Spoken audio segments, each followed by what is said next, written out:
Hello everyone. Hello.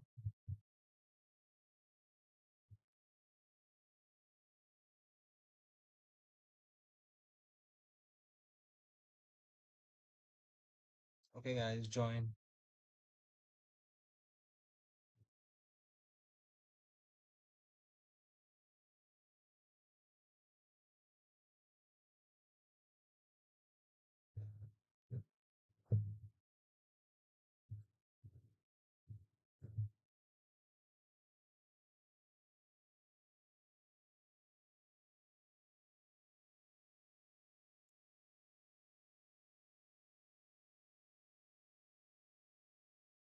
So I feel I'm audible. Yeah.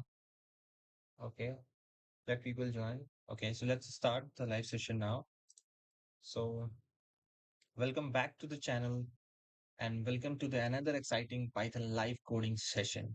I hope you all are doing great and ready to push your Python skills to the next level today.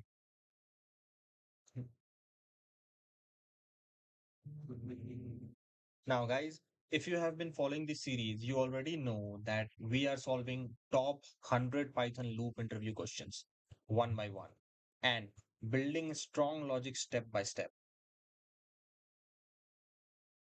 In the last live session, we successfully solved questions up to question number 75, which means today we are officially entering the next phase of the series. So, yes, today we are starting from question number 76 onwards. So we are getting closer and closer to completing the 100 interview questions. So make sure you stay till the end of the session and keep practicing along with me. Okay, guys? Now, for every question, we are going to follow the same process which we are following in the last live sessions. Okay. Step one, I'll first write the problem statement on the screen. Step two, I'll give you a few seconds to think about the logic. And don't rush to the answer. Take a moment, try to solve it in your mind. You can also type your logic or answers in the live chat. Okay, so let's make this session interactive. Okay, guys. Then step three, after that, we will write the Python code together and I'll explain the logic step by step. So you clearly understand how the solution actually works. Okay. And remember, this series is not just about watching code, it's about training your brain to think like a programmer.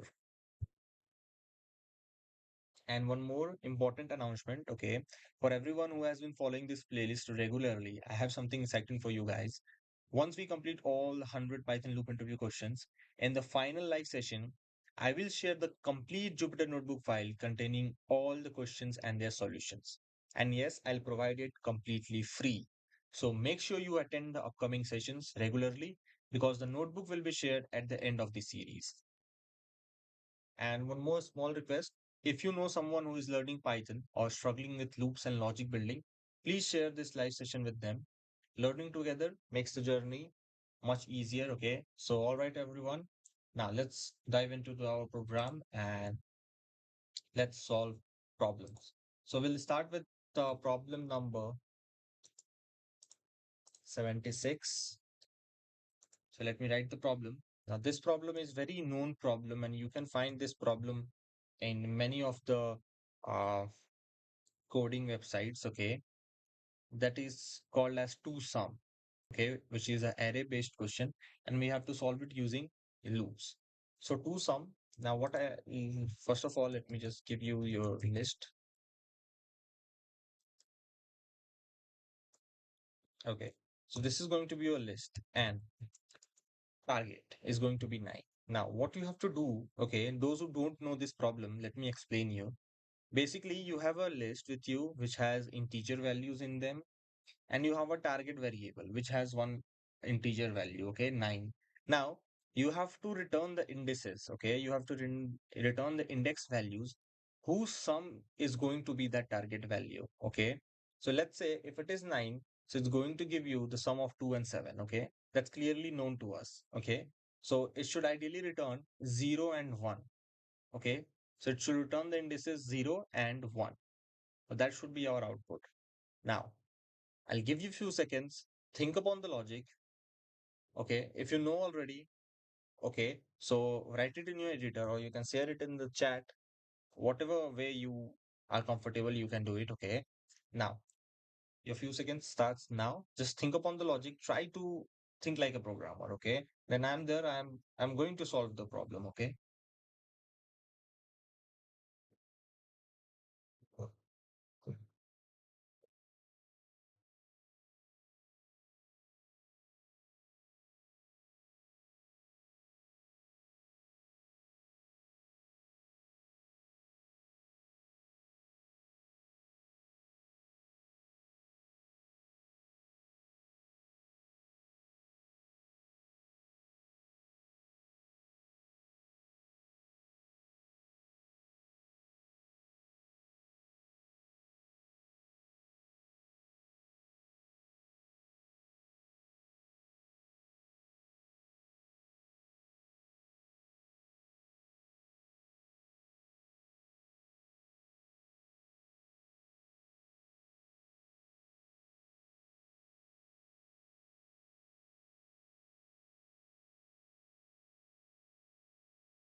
Okay. So now I feel you guys have think upon the logic.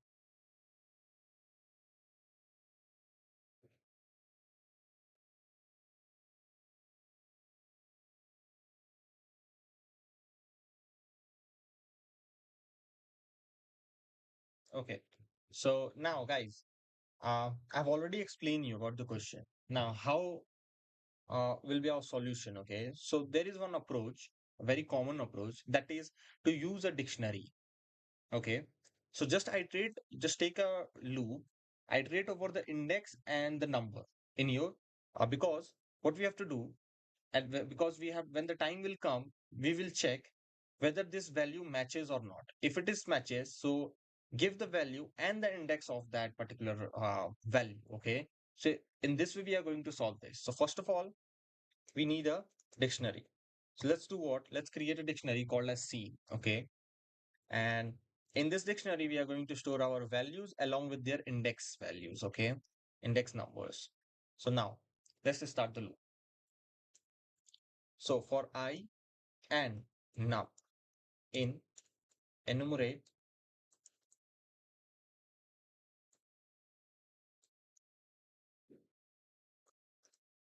Now, for those of you who don't know what is enumerate is, so you can go and check out our other uh, YouTube videos. In that, we have explained about enumerate. And if in one line I can say about enumerate is that it is used to iterate through on a list using the indexes. Okay, so you, when you use enumerate, you can use the indexes and the elements as well. Okay, so it gives us an extra loop variable to iterate over the indexes. Okay, now, okay, guys, just hold 1 second. Okay, I have a call.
Yeah. Okay. Really sorry, guys, for the delay. Okay. So now we are talking about the enumerate. Okay. Am I right? So enumerate is basically it gives us an extra loop variable to iterate over the indices. And here indices play an important role because at the end we have to return the indices only. Now let's go forward. What we'll do, we'll use a technique. Uh, we'll create a variable called as difference, and in that we'll just do target minus the number. Okay. The current number. Okay. Now then we'll start our condition. Okay. If difference in C means if it is in our dictionary, so good, then just print C, the difference, and let me close this. And if it is not, then put it inside C, and that's it. Okay.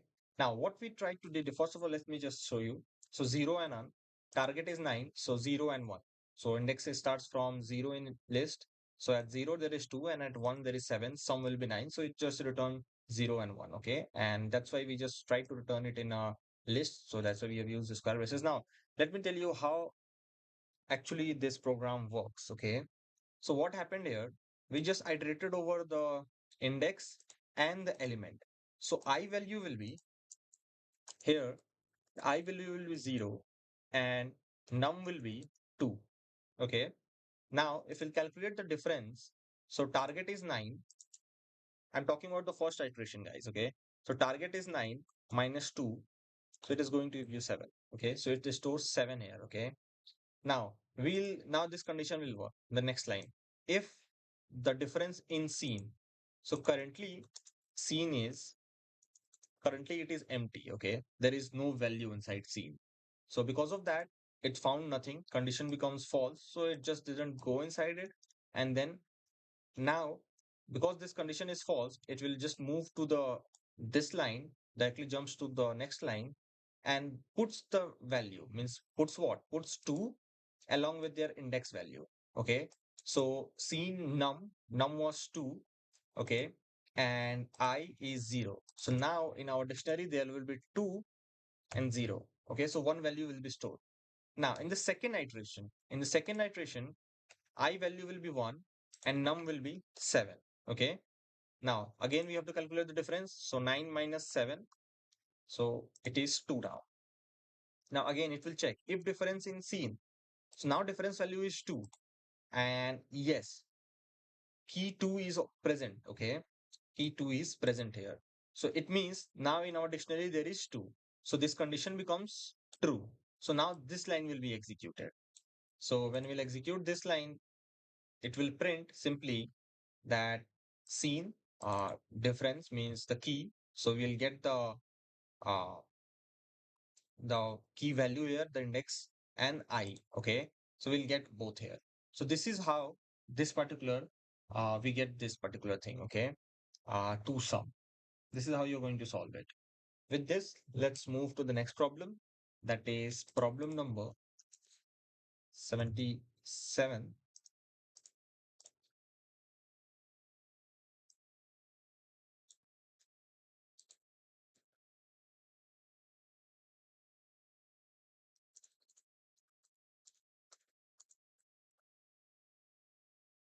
So the problem is for longest to find the longest substring without repeating characters. So problem number 77 is to find the longest substring without repeating the characters. Okay. Let me give you the string first. Okay. So let's take a random. Okay. So this is the string. And what we have to do, we have to find the longest substring. Okay. But the condition is that we can't repeat the characters. Okay. That is the condition over here. So let's do that. I'll give you a few seconds, guys. Just think upon the problem, think upon the logic, okay? And that's it.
Okay, now guys, I I feel that you guys have already started working on this problem.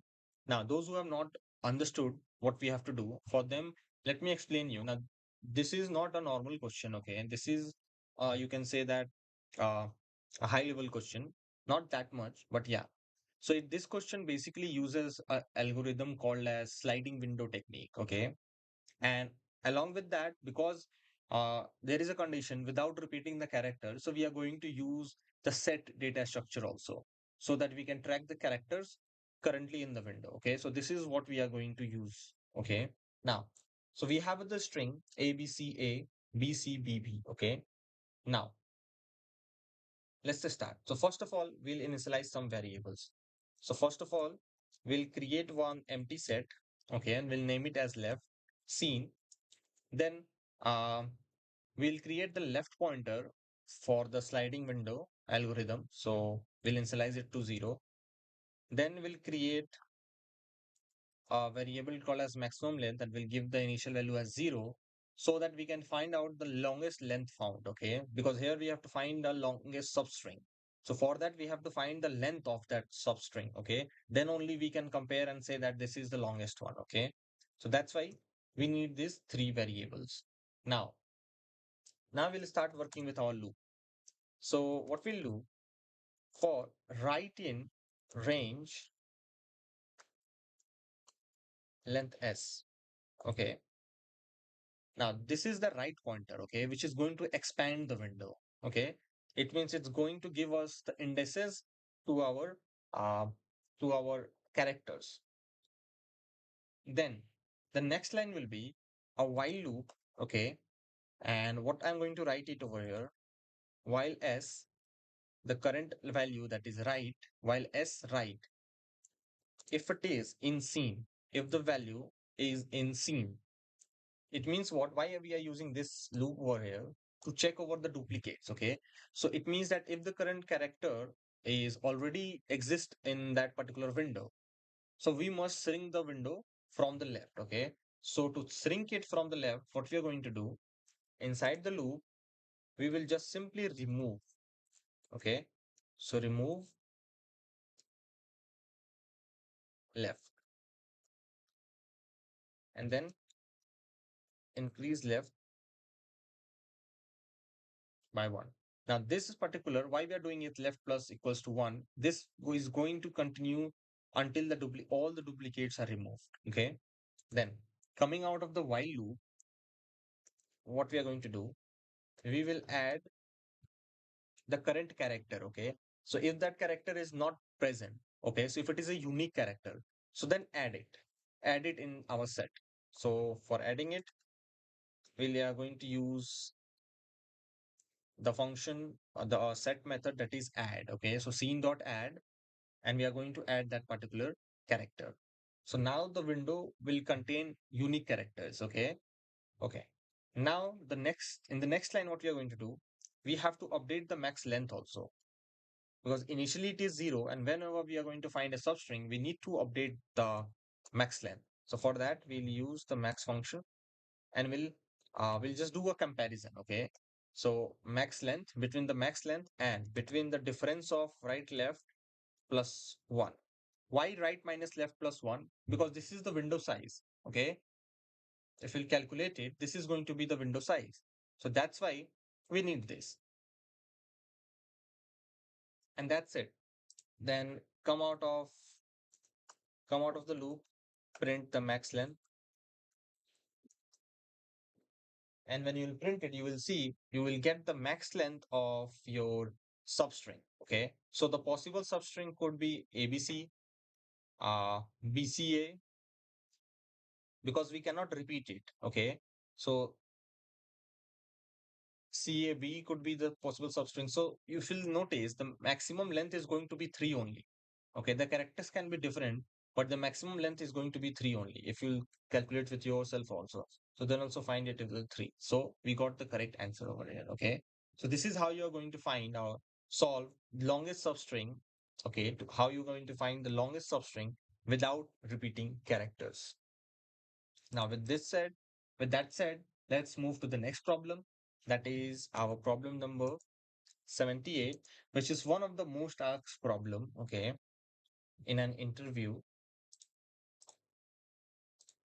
on loops, that is to move zeros to the end, okay, to move zeros to the end.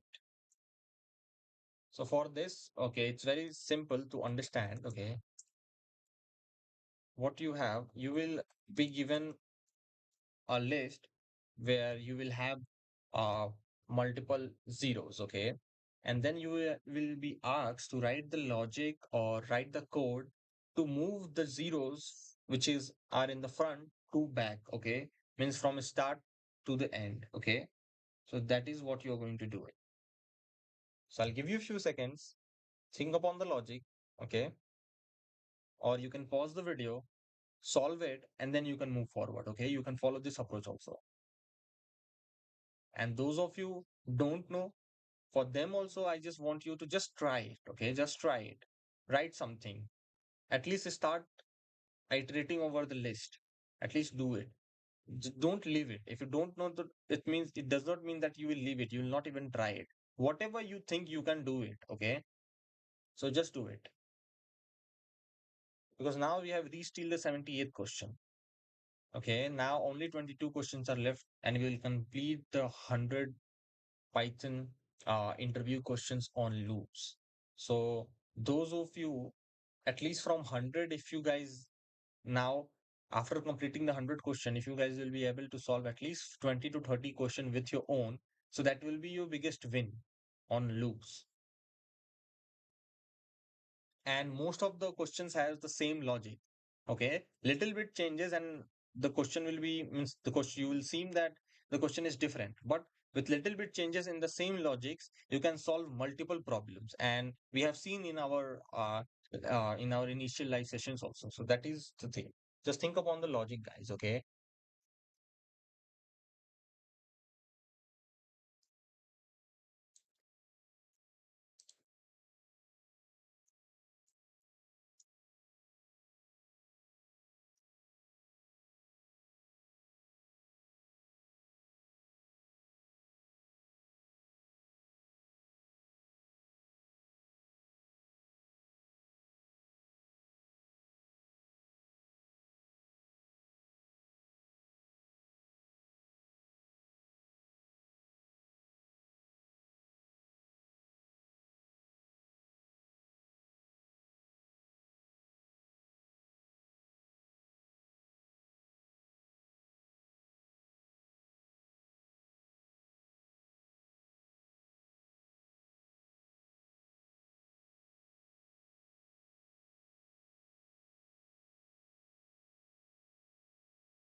Okay, so now I feel that those who knows, okay, or those who have performed try also, they will be able to means perform try. Now those who don't know, okay, for them I'm going to write the solution, I'm going to write the code, and then I'll explain also. So please pay attention, okay, and first write the code. So guys, we have the list with us, okay, with two zeros, and we have to move these zeros to the end, okay. So first of all, we will initialize a variable, okay, that is we'll take position and we'll initialize it to 0. Okay, initially to 0. Now, why we have created this variable? This pause position is going to represent the position where the next non-zero element should be placed. Okay. Now we'll start the loop. So for I in range length nums.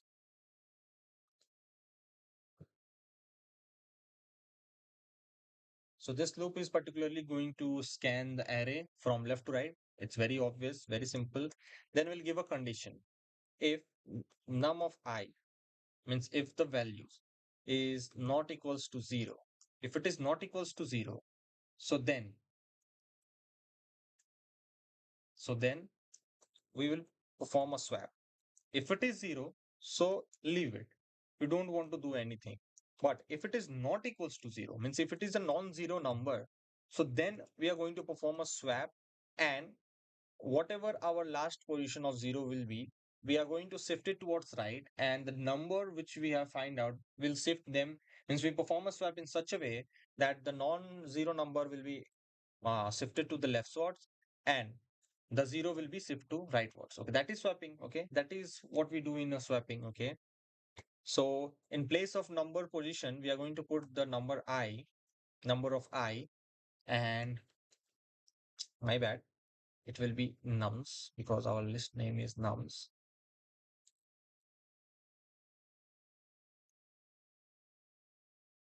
Yeah, that's good. And here number position. So then at the end, then increase the position by 1, and that's it. That's it. That is only what we need to do it. Okay. Let me come out of this and again print the nums. And you will find out now when I'll again print my list, okay, after all this, so you will see that now all the zeros have been pushed towards the end and non-zero numbers are again in the start, okay. So this is how it works. So basically what we did here, first, okay, let me, if I have to explain you step by step, so let's just do what, okay, I'll explain it over here, okay. So initially, this is my list and this is my variable, okay. Let's count them. So in first iteration, what is going to happen? In first iteration, the I will be 0, okay, and nums of I will be also 0. So at 0 position, the value is also 0. So it means the condition is going to check that nums of I means nums of 0 is 0. So it means the condition will not satisfy because it will be equals to 0. So it means do nothing. Okay, let's move to the next iteration. So in the next iteration, I value will be 1 and nums of I will be, again nums of I will be also 1 here, okay, in our current this list, okay. So now you will see I is also 1, nums of I is 1, it means it is a non-zero value, so condition is true. So then do what? Then perform the swapping, okay. So how you are going to perform the swapping? Then it says then simply swap nums of 0 and the nums of what you say 1, okay, like this. Just perform a swap, a simple swap. So this is going to give you a result which is looks like this, okay. So after this code, here you will get a result like this. So if I'll have to print the list now, so I'll show you 0 will be swapped towards the right, again one more 0, and then rest of the elements will remain same. So rest of the elements is going to remain same, and this is how it's going to look like. And position counter will be now initial value of 0, now it will be changed with 1.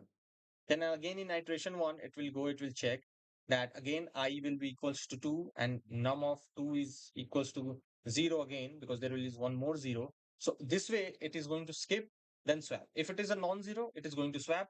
If it is a 0, it's going to skip that particular iteration. And in this way, after all the iterations will be performed, in the end you will see that the 0 has been moved towards the end. Okay. So this is how it's going to be done, and this is how the execution is going to be proceeding this particular problem. So I hope you guys have understood. And one more thing, guys, if you couldn't get any problem or I'm unable to explain any one of the problems, so just let me know. Okay, I'll try in different ways. Okay, now with this, let's move to the next problem. That is going to be problem number 79. Okay, in this particular problem, we are going to find the majority of element. Okay,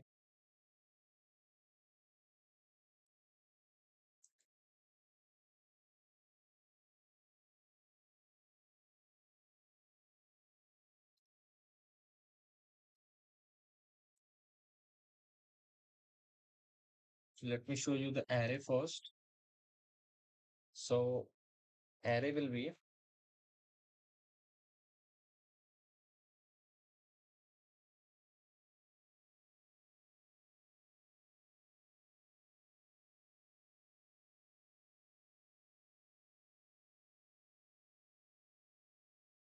So you have to find the majority of the elements. Okay, so it clearly means that which element has come, okay, more in comparison to the other ones. Okay,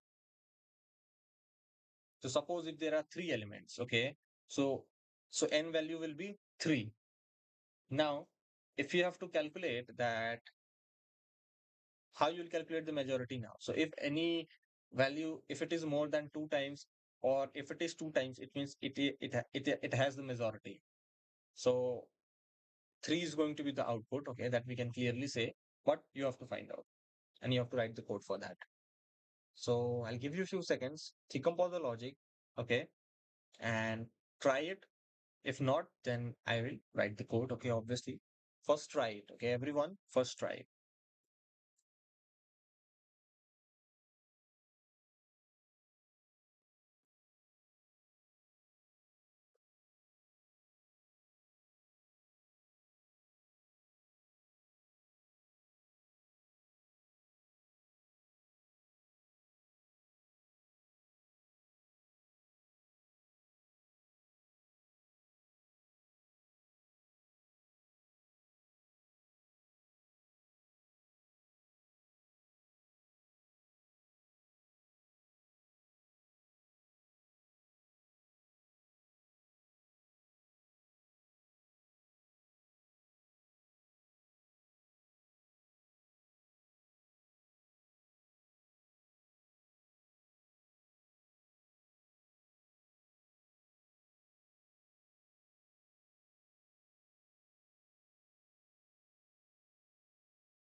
Okay. Okay, guys. So now, I feel that you guys have started writing the code. So those who have started writing the code, try to complete it, okay, with your own. Now, those who didn't get anything, okay, or not understood. So for them, now let me start writing the code.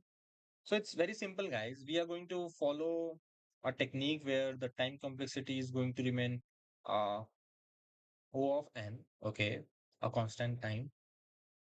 Now, why we are simply going to cancel out, okay? I'll write the code first and then I'll explain it. So first of all, we need counters. So we'll create one counter called as count, which is going to remember the count of the element whose majority is more, and whose count is going to remember that will be remembered by candidate. Okay, so we will create one more variable that is going to be named as candidate. Okay,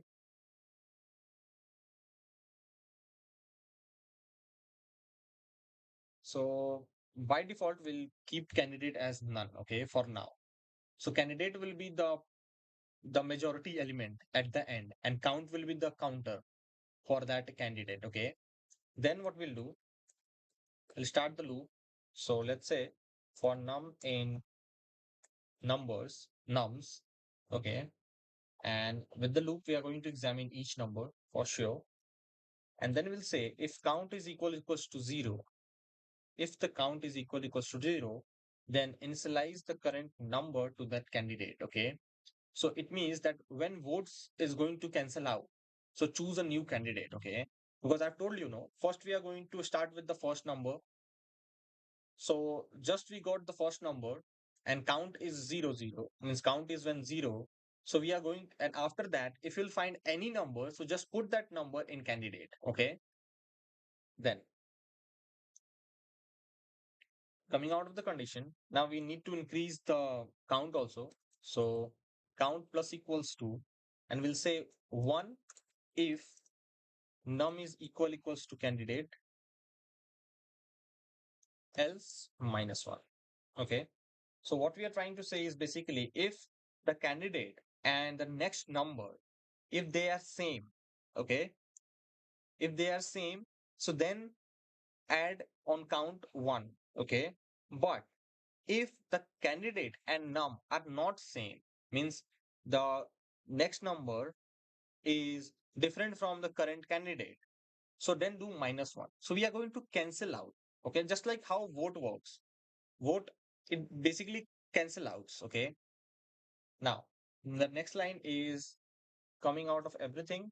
Just print the candidate and you will get the candidate with the maximum vote left. Okay, so you will get the left candidate who has now the votes. So it will obviously, it will be 3 that we already know. Now, how this works, okay, if you think about it, just like how voting logic, okay, if you know how the voting logic works, let me explain you one time. Then I guess it will be easy for you. So let me just create a new raw cell. Okay. Now here, guys, what you have to do, first of all, let me just write the variable. Okay. Then let me just write the count to. Now, if we'll talk about the first iteration, so iteration 1, here, the current number is 3. Okay. And now, initially, we have initialized count as 0.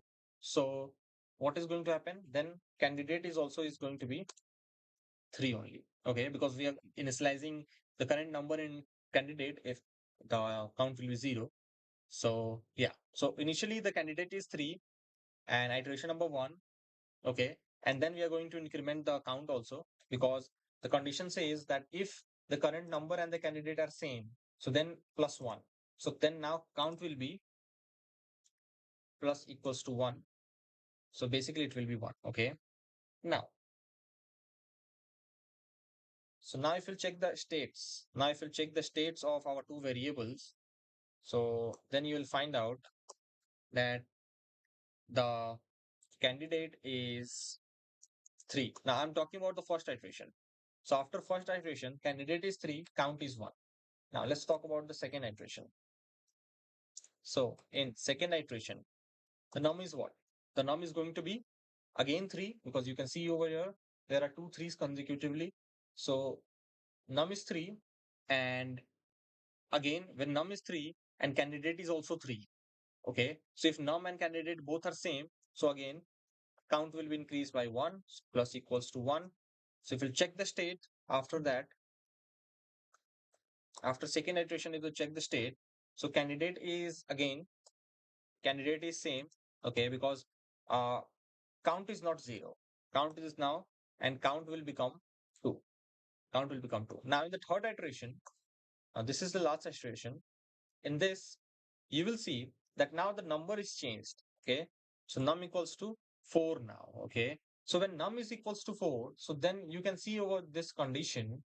Okay, for num in nums, and if now count is not equals to 0, that we for sure, because count is now 2. Okay, so this is not going to be executed. A candidate is not going to be changed.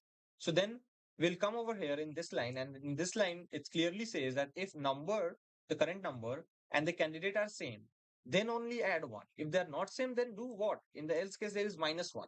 So we now in the third iteration got 4. So now what will happen to the count? There will be minus equals to 1. Okay. So we'll talk about the state at the end of the third iteration. If we'll talk about the state, so candidate will be, candidate is going to be 3. And because in the count, initially the count was 2 after second iteration, after third iteration, there is one decrement in the count and count will be 1. But this is the last iteration and we have left with our candidate, which is candidate 3. So 3 is the winner. So after cancelling out everything, we got 3. So this is the majority element. Okay. This is the majority element. So here the time complexity, guys, remains omega 1, big O n. Why? Because here we are just use one it will be equals to the number of iterations. Okay, because here we have used only one loop. Okay, so that is the thing. This is how this problem actually works. Okay, I hope you have liked this. So with this, let's move to the next problem. I feel this was 79. The next problem will be problem problem number 80. Okay, now with after solving this problem, we will be only left with 20 more problems. So let's go, guys. Let's go. So, um, problem number 80, it is for finding the longest consecutive sequence. Okay, so it is for finding the longest consecutive sequence. And now in this problem, I'm going to create a function. Okay, so I'm going to follow a functional approach so that each time I can give a different, I can call the function. Okay, so after the 80th problem, whatever the problem solution I'm going to give, I'm going to use functions. Okay, to show you this way also. We have seen a direct approach all the time. Now we'll follow a functional approach because now whatever the problems we are going to solve, they are going to be complex, okay, and they are going to be algorithm based problems, okay. So they need to be stored in a function so that we can call it again and again, okay. So that approach we need to be followed, okay. So that's fine. So that's totally fine. Now, longest consecutive sequence, and I'll suggest you to just create a function and then try to follow that approach inside the function. And the array which you will follow, okay, let me give it that too. So this is going to be the array, okay, 100, so that the answer should match yours and mine, 3, 2. So you have to find the longest consecutive sequence number, okay. Suppose here it will be 4. Because you can see 1, 2, 3, 4. After 4, there is no 5, there is 100, 200. So the longest subsequent number is still 4 only. So 4 should be the answer. Okay, so you have to find that. Okay, I hope you've got the problem, what you have to do in the problem. So, okay, I'll give you a few seconds. Just try it. Okay, try the logic. Try thinking upon the problem, how you can solve it. Okay, and if not, then I'll solve it obviously.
Okay. So now I feel you guys have already started solving your problem. Okay. Uh, Now let me also start. Okay. So first of all, what we have to do. Okay. Now what approach I have told you? I've told you to just now follow a functional approach. Okay. So that we can just know this technique also. And other than that, we can make our code now reusable. Most important thing is that because these questions from 80 onward, they will are totally algorithm based. Okay. So they are a little bit complex. Okay. I'll not say that they are easy. You have to apply your total programming in this. Okay. So the problem was to find the longest consecutive sequence. Okay. So basically the length. Okay. Now let's start with creating the function. So I'll name my function as longest consecutive, and I'll take a parameter. So at the end, when I have to pass it, I'll pass it. Okay. Now what I'll do, I'll create a set nubs. Now why I'm creating a set? I'm creating a set because first of all, set allows us a constant lookup. Okay. So that is the first reason. And it stores the unique values. So duplicates will not be considered. So that is one thing. Okay. Then we will create one more variable that will be called as longest. Okay. Because at the end, we need to count that also because it says that longest consecutive sequence. So what is the longest consecutive sequence? That is whatever the number is going to be. So we are going to follow that. Okay. So that's why this is one of the variable which we need it. Okay. To store the maximum consecutive sequence length, what will be found so far. Then with that, we'll start with our loop. So for num in num sec.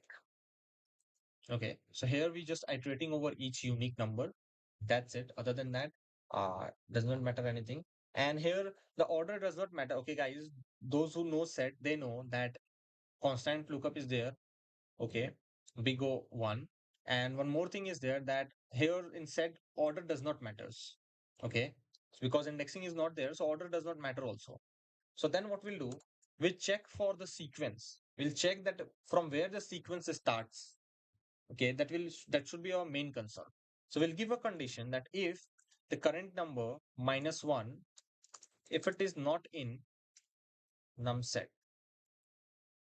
whatever the current number is, minus one, if it is not in num set, so it means that it will say that it is not the start of the sequence. Okay. So let's say for one, let's say if the first element will be one, so what will happen? So for one, it will be one minus one and it will be equals to zero. Now, zero is not in set.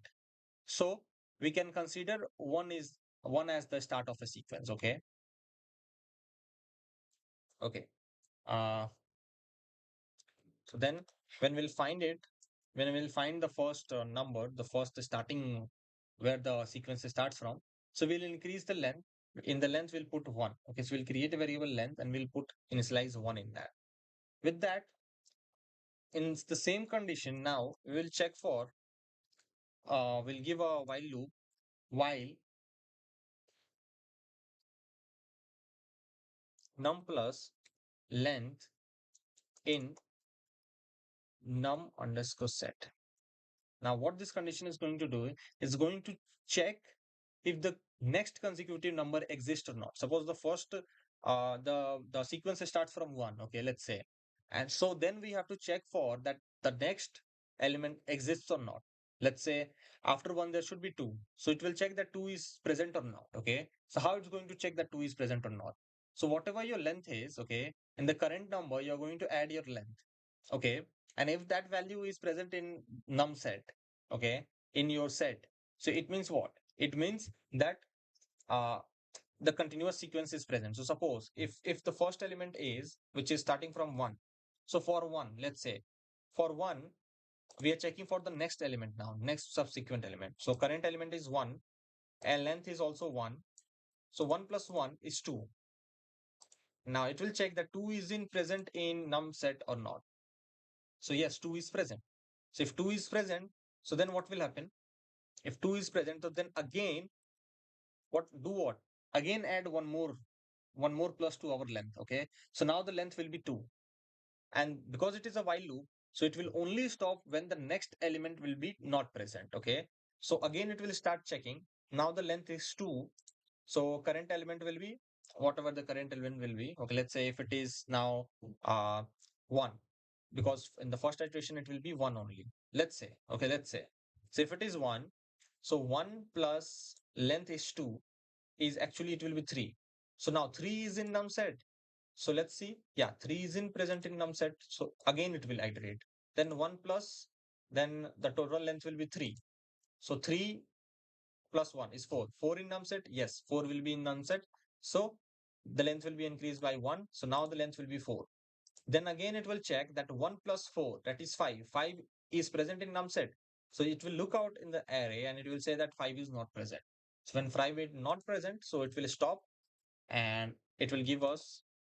Now for that purpose, to stop it, okay, we have to return the longest. Okay, we'll return the longest from here. Okay, we are missing one line of code, I guess.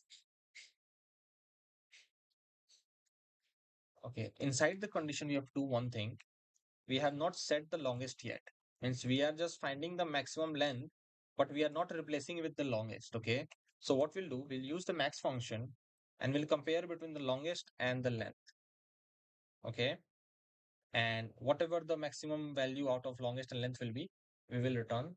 Okay, and we'll initialize this in longest and we'll return the longest. Okay, then come out of everything, we will print. Okay, have to print here, and let's call the function now. So longest consecutive, let's give our array. So 4. So total length is 4. So the longest consecutive sequence length is 4. So we got 4 here. Okay. So this is how this problem is going to uh, work. Okay. So continuously we will update the longest sequence. Okay. Continuously we are going to compare the current sequence length with the longest, whatever the longest is found. And then if we'll find the longest one, so we'll replace it in the longest and we'll return the longest. Okay. Simple logic.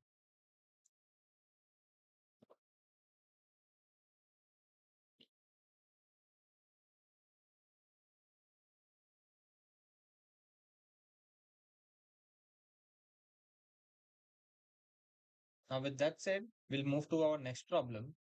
That is for, okay, that is also one of the problems, which is this problem is for finding the minimum window substring. Okay, it is an algorithm. And in this, we are going to use loop plus sliding window. Okay.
So actually, this problem will be, okay, I need to give you two things. Okay, I just forgot to give you the things. There will be one string. Okay. So let me just give you a random string. Okay, let's say,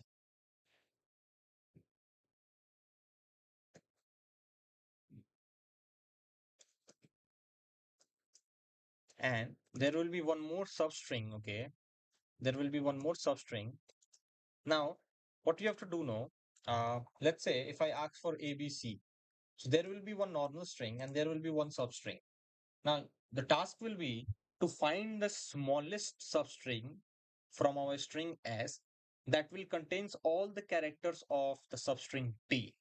Okay. So this is what you have to do it. And you have to follow a functional approach. So you have to create a function and put it everything inside that function. And in the end, you have to return, okay, by slicing, by performing slicing, the smallest substring that will contain the characters ABC. Okay. So if you take this approach, so you have to find the smallest substring which will have ABC.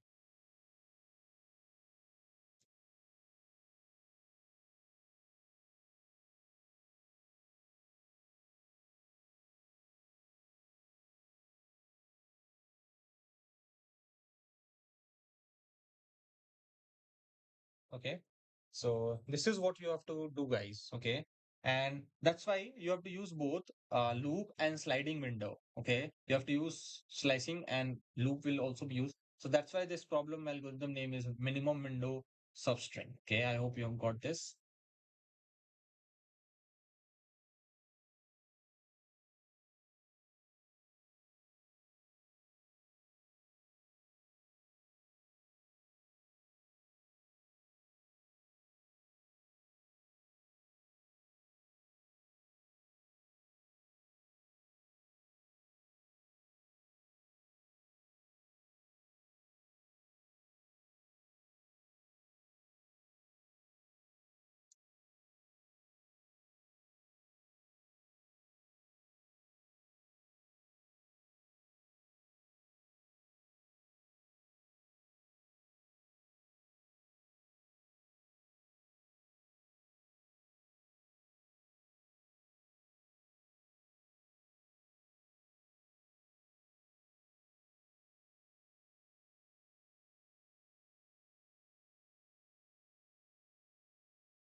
Okay, guys. Now this is a little, I'll not say it's easy. It's a complex problem. And when you understand this problem, no, okay, I can give a bet on this that if you'll understand this problem, no, then your understanding on loops will be fantastic. So I know in the first go, it's not like that, that in the first go you can understand this. It might, you have to repeat again. So once I'll explain it, your job is to just repeat, go back and again listen to that particular section where I'm again explaining it. So try to listen it out two, three times that what line does what thing and why we have written that line. That is more necessary, okay? And that is more important.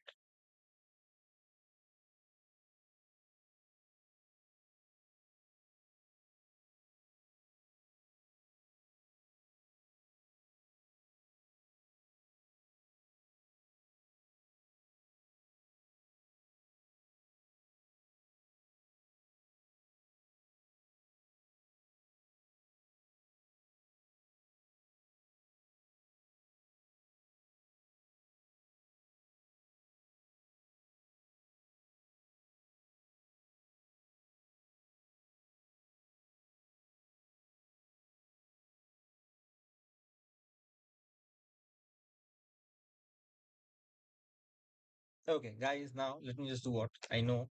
It's going to be difficult, okay? So I'm going to help you out in this, okay? So we have the string and we have the substring with us, okay? First of all. So we'll start now. So first of all, we have to create the function. So let's just start by creating the function now.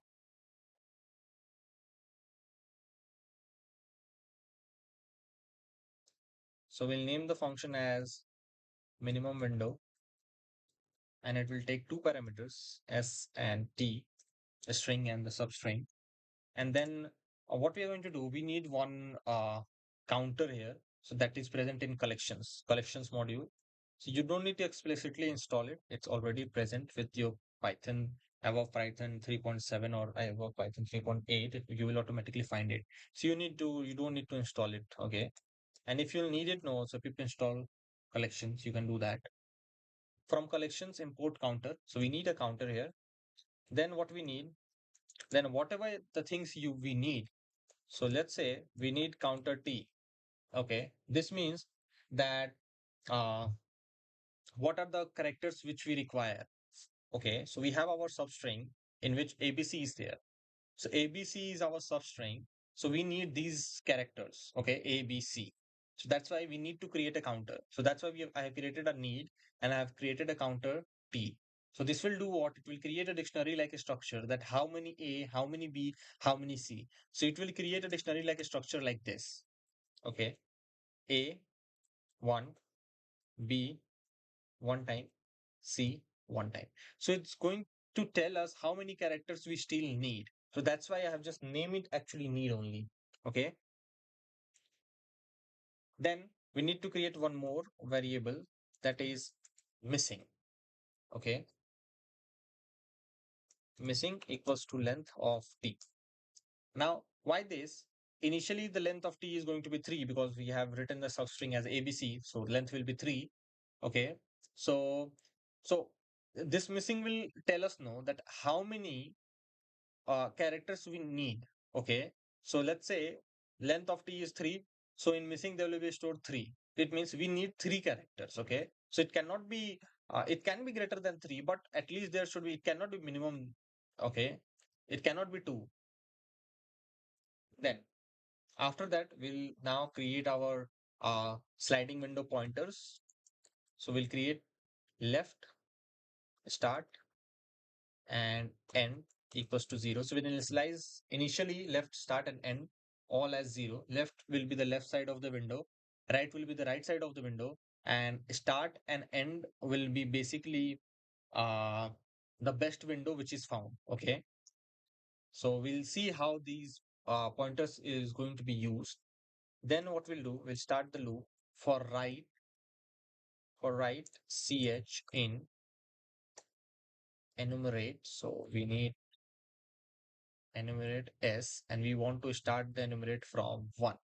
Okay, we want then the indexing to start from 1. So that's why we have uh, given one extra parameter after string name 1. Okay, now uh, this particular loop will do what? It will expand, means this is going to give us the window expand from left to right. Then we will give a condition now. Okay, so in the next line we'll give a condition that if need if need current character is greater than 0. So if need of the current character is greater than 0, so in missing, do minus equals to 1. It means that if the character helps complete the requirement, so reduce the missing. So if the current character help us completing our requirement, so reduce the missing. Okay. So if you found one character, so reduce the missing to 2. Okay. So like that. Suppose if need, okay, let me say that if need will be, let's say, if need is equals to a, like this. Okay. So we found out. So when we found out, so when we found it, so what should we do? Found a, it means what? It means missing will be decremented to 2 because initially missing how many letters are there? 3. One we found out. So in missing should be now decremented to 2 because now we have to find more 2 characters. One is already found. Okay. So that's why we need to update missing. So we are decrementing missing. If we found out, if we not found out, then the condition will be false. Okay. Then what we need to do, we'll come out of the condition and here we'll say that if this condition is not true, so then do what?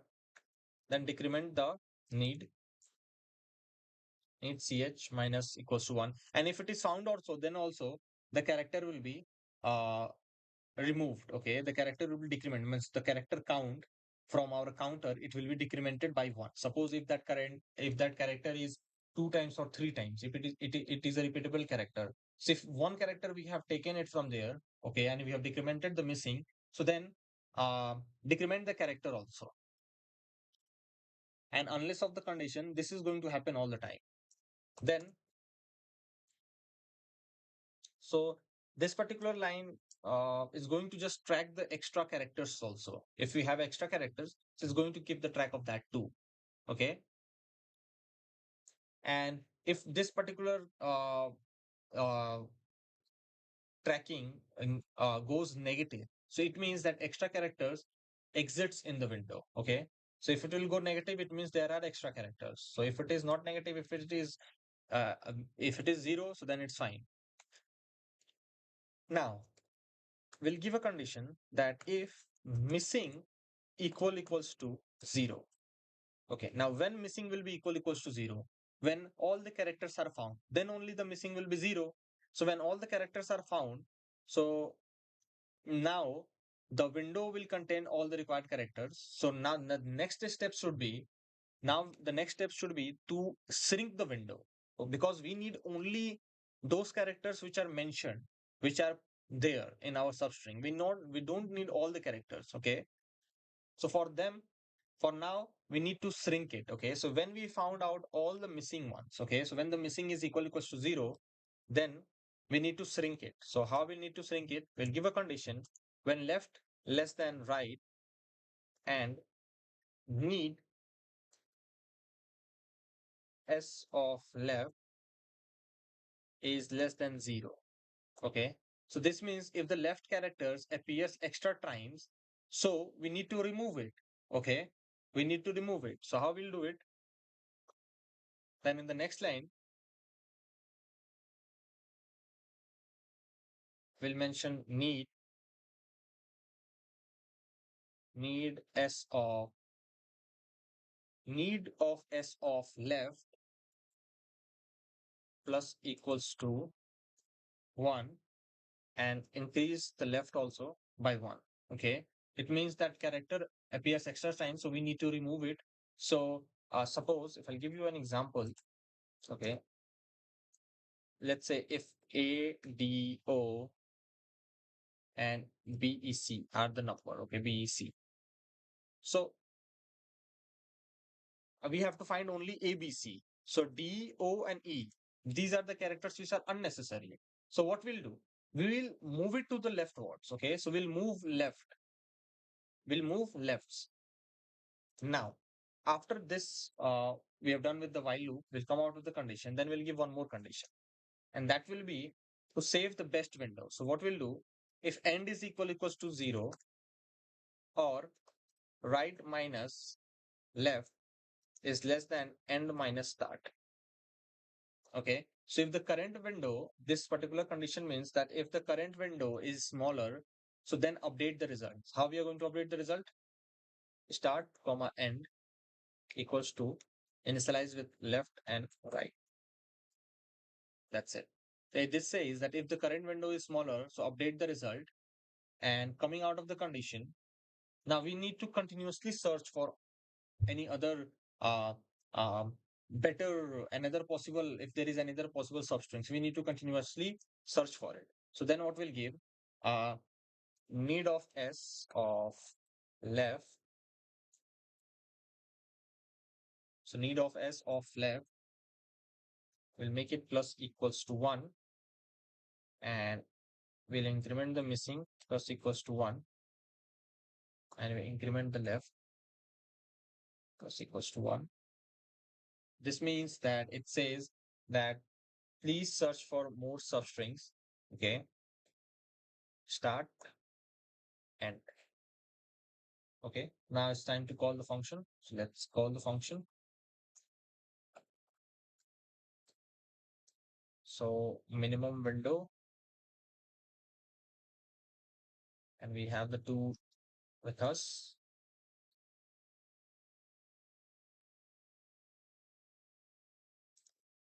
Okay. I feel I made a mistake. It should not be A. It should. Okay. Oh, my bad. This particular counter, which is going to remember the what you say, the current window. this will be inside the condition. Okay. It is the end part. That's why it's just iterating only one time. Okay. It's not iterating.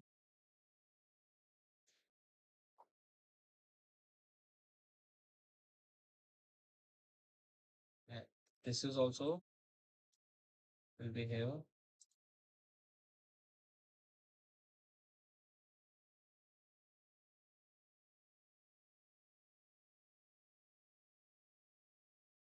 Return will be here. Yeah.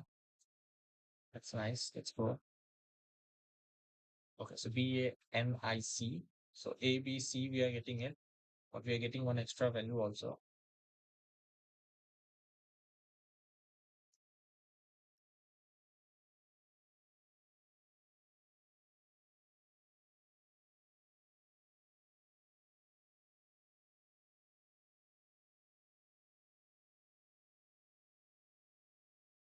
Okay. So this is the substring which we are going to get. Okay. After the end. So BANIC. Okay. If I'll change it, let me write it over here. COD. So then let's see. Okay. So ECOD, we are getting the substring ECOD, this one.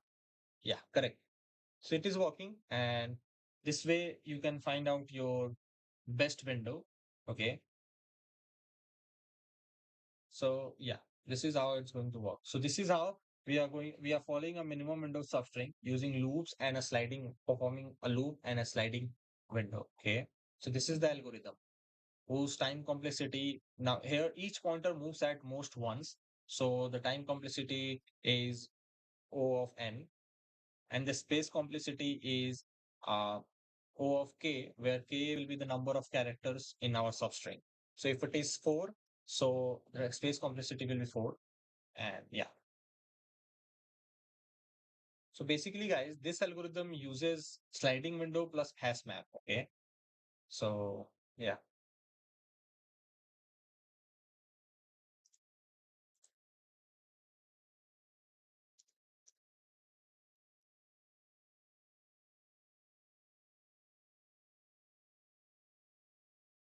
So all right, guys. This that brings us to the end of today's live session. So I hope you enjoyed solving these Python loop questions, and more importantly, I hope you understood the logic behind each solution. And one more thing, remember, programming is not about the memorizing code; it's about training your brain to think logically and solve problems step by step. So if you found today's session helpful, make sure to share this live stream with your friends, especially those who are learning Python or struggling with loops and logic. And as I mentioned earlier, once we complete all 100 Python loop interview questions in the final live session, I will share the complete Jupyter Notebook file containing all the questions and solutions, and I'll provide it completely free. So, guys, make sure to stay connected. Don't miss the upcoming sessions. If you enjoyed the session, if you learned from this session, so don't forget to like the stream, subscribe to the channel, and turn on the notification bell. So, that's it.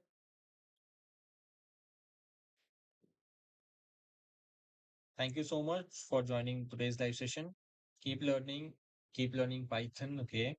And I'll see you in the next live session where we'll continue from the question number 82, okay? Until then,